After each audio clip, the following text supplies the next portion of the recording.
So the reason I have come up with this video is because there have been some major amendments in the financial year 2021 and with effect from financial year 2021 for conditions related to residential status in India.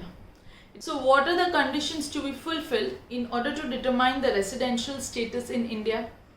Well, residential status in India are of three types: resident, resident and ordinary resident, and resident and not ordinarily resident.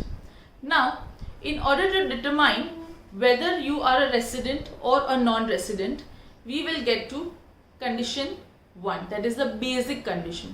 Now, once this basic condition is fulfilled, we will go on to additional condition, and thereafter we can determine whether a person is ROR or RNOR. Accordingly, taxability of that person will also be determined.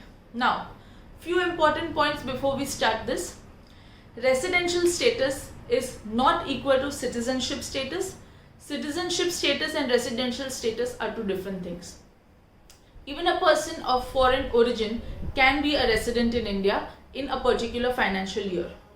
Third point, residential status in India differs from financial year to financial year. So every year you need to determine what your residential status is if you have recently travelled. So let's start with basic condition. First, stay in India for 182 days or more in a financial year, or stay in India for 60 days or more in a financial year, and stay in India for 365 days in the 4 preceding previous years. Now, if either of these two conditions are fulfilled, then a person is a resident or else he is a non-resident. Okay. Now, the major amendments which I was talking about earlier, with effect from financial year 2021, a person who is a citizen of India or who is a person of Indian origin, if he goes out of India for employment purposes, then he will be considered as a resident if his stay in India is greater than or equal to 120 days. This will be applicable only if his total income, excluding foreign income, is greater than 15 lakhs. Again, well, so there is something known as deemed resident.